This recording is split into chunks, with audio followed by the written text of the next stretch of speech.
반짝이는 봄 햇살 아래 수십 개의 장독에서는 세월의 맛이 무르익어갑니다. 오랜 시간과 정성이 빚어낸 맛들이 말이죠.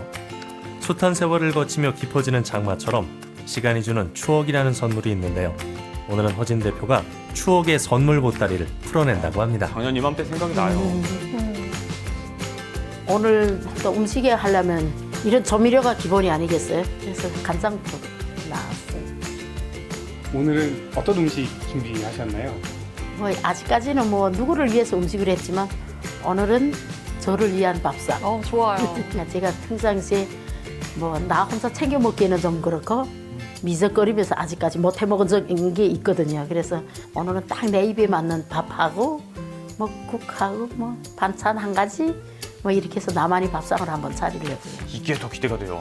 저도요. 네. 항상 다른 사람을 위해서 차리던 밥상에서 오늘은 자신을 위해 밥상을 장만합니다. 한국인의 소울푸드이자 허진 대표가 가장 좋아하는 음식들로 말이죠.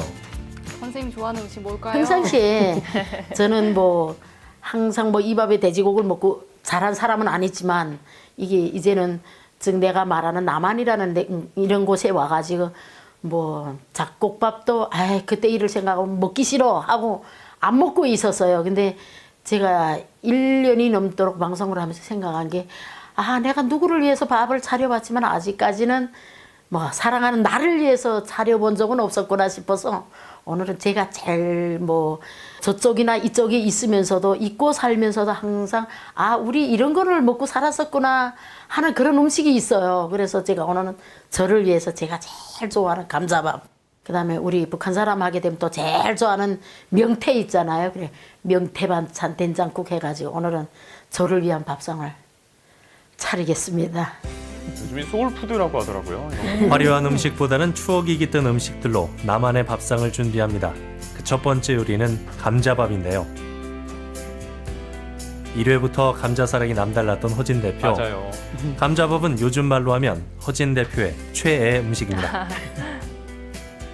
이 대한민국은 감자 깎는 칼도 다 있잖아요.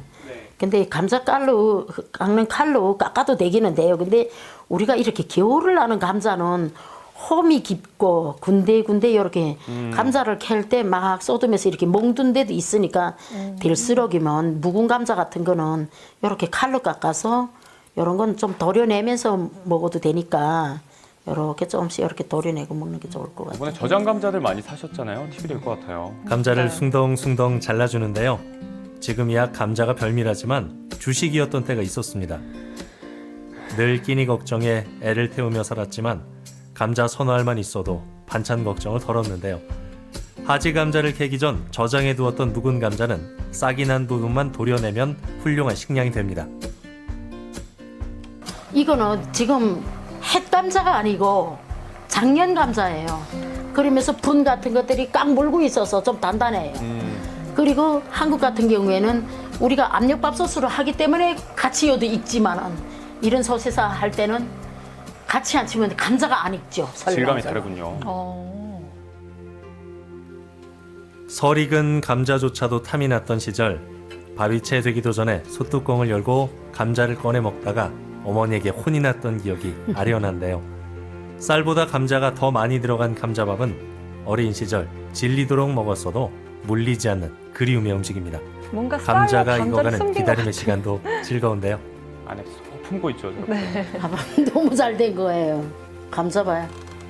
이렇게 툭툭툭툭 이렇게 끓하고 이런 게 있어요. 포슬포슬해 보여요. 잘 깬 감자를 꺼내 먼저 맛보는데요. 포슬포슬 잘 익은 감자가 입안에서 사르르 녹아내립니다. 어떠세요? 감자가 진짜 달달해요. 그래요? 간도 안 했는데. 자기 전분에서 나오는 단맛이 진짜 고구마 같아요. 이걸로 배 채우시면 안 이래서 되는데. 묵은 감자를 잘 먹는 거예요. 강원도 감자예요. 햇감자랑 다른 햇감자는 좀 분이 좀 덜하고 단맛도 좀 덜해요. 근데 이건 겨울에 그 꽉 움켜쥐고 있던 단맛들이 나오는 거예요. 묵은 감자만의 매력이 또 있네요. 어린 시절 이 감자밥을 먹기 위해 혼자 버스를 타고 이모네를 찾아갔을 정도인데요. 나이가 들면 들수록 사무치게 그리워지는 맛입니다. 다음은 달짝지근하게 단맛이 배어나오는 감자밥과 함께 먹을 국을 준비하는데요. 이 오너리 나물이라는 게 이게 유일하게 임금님 밥상에 올라갔던 나물이 그래서 으자가 붙은 거예요. 은어리. 아, 그늘이 은어리인데 어자가 일명 붙는 거죠? 어술이라 하기도 해요. 네. 이게 진짜 좋은 나물이에요. 수리나물 된장국은 처음 들어보네요. 아, 이따 드셔보시면 압니다. 귀한 내만 먹자. 거네요. 근데 이따 좀 드릴게요. 임금님 수라상에 올랐던 나물이라 해서 어수리라는 이름이 붙여져 있다고 하는데요. 어수리는 맛과 향, 약효까지 뛰어나 약초꾼들 사이에서는 삼중의 왕인 왕삼이라고도 불렸답니다. 3월에서 5월에 채취한 어수리는 나물로도 무쳐 먹고 국거리로도 즐겨 먹었는데요. 다시 다른 궁금하네요. 나물을 이거. 싱싱한 거 무칠 때는 조물조물이지만 이거는 좀 이렇게 꼭꼭 주물러서 여기 간이 배게. 양념이 깊게 배도록 무친 어수리 나물은 끓는 물에 넣고 한 소끔 끓여줍니다. 어수리 나물의 짙은 향이 국물에 녹아나도록 향신채는 넣지 않는 게 좋다고 하네요. 이 본연의 나물국을 맛을 끓일 살리는 때는 거죠? 마늘을 넣으면 안 돼요. 마늘을 넣게 되면 우리가 이렇게 햇나물에서 나오는 향긋한 향 같은 것들이 다 죽어요. 잡아야 될 된장국은 냄새가 좀 한국인의 살려야 될 밥상에 냄새가. 빼놓을 수 없는 그렇죠. 음식이죠. 하지만 어떤 식재료와 만나느냐에 따라 맛은 천차만별. 육수를 우려내지 않아도 어수리의 진한 향과 된장의 고소한 맛이 일품이라는 어수리 된장국. 귀한 손님이 오는 날에만 맛볼 수 있었던 음식입니다. 단출해 보이는데 맛있을 것 같아요. 뭐 네, 밥하고 맛이 국만 정말 먹을 궁금해요. 수는 없잖아요. 그래서 제가 제일 좋아하는 명태찜을 지금 할까 싶은데요. 명태찜. 그리고 고향의 음식으로 빠질 수 없는 찬이 있죠. 꾸덕하게 말린 명태로 만든 찜인데요. 제가 제일 좋아하는 음식. 일단은 아, 그래요? 진짜 명태는 틀려요. 우리나라는 지금 아무 때나 먹을 수가 있잖아요. 그게 지금 시중에 나가 보면 코다리 이거 한 20-30% 정도 말린 그렇죠. 코다리가 있어요. 그러면 코다리를 일단은 우리가 해변에서 이 밖에서 다 잘 말렸기 때문에 일단은 물에다 한번 이렇게 헹궈서 물기를 좀 빼고 꼬리, 여러 지느러미 이런 거는 좀 이렇게 다 자르고 이거는 다른 양념도 아니고 딱 간장 양념으로 해 먹기 때문에 그렇게 요리하는 방법이 복잡하지는 않아요. 그래서 요리해가지고 쪄서 저는 오늘 그저 여기다 칼집을 살짝 넣어가지고 간장을 절에 좀 해서 찔까 싶어요. 그럼 찜이에요? 예, 코다리 찜. 고향 앞바다에서 가장 많이 잡히던 생선 명태는 그물을 던졌다 하면 줄지어 올라왔는데요. 남한에 와서 알게 된 것은 명태가 많은 이름을 가졌다는 사실. 다양한 이름만큼이나 변화무쌍한 명태는 남과 북의 밥상에서 각양각색의 요리로 변신하는데요. 칼집 속에 양념이 저는 그걸 들어서 얹어 놓고 할 줄 알았어요. 아, 얹어놓고 하게 되면 이 간이 잘 안 배요. 이게 명태도 껍데기가 있잖아요. 껍데기가 좀 두꺼워요. 그럼 간이 잘 안 배잖아요. 그래서. 더군다나 요거는 반 추두리를 말린 거잖아요.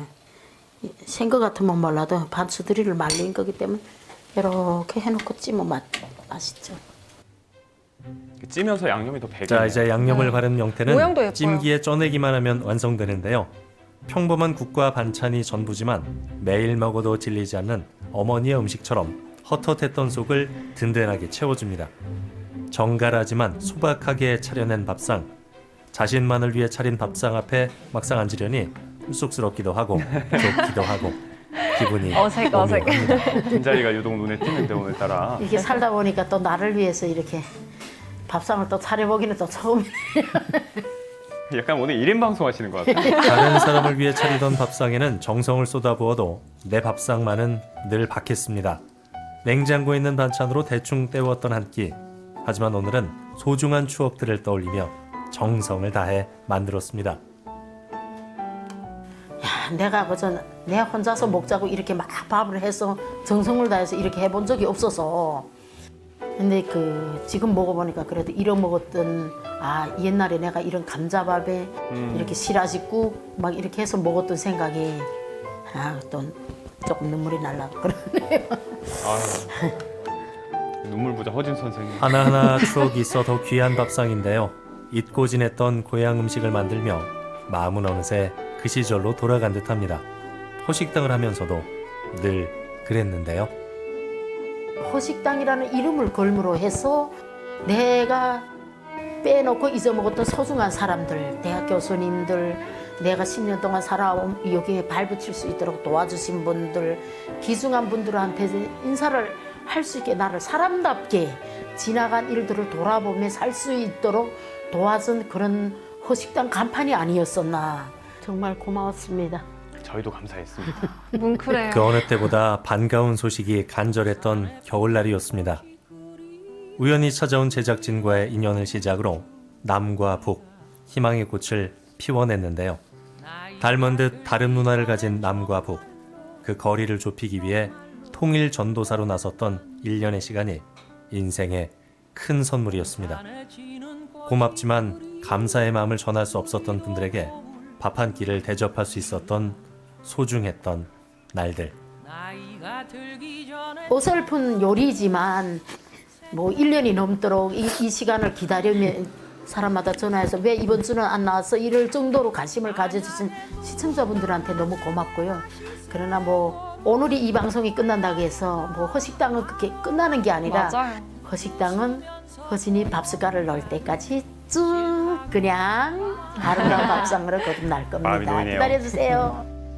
한편의 영화 같아요. 아직도 알 수 없는 안갯빛 같은 젊음이라면 생각만 해도 힘이 드니까 나이든 지금이 더 좋아. 그것이 인생이란 비밀, 그것이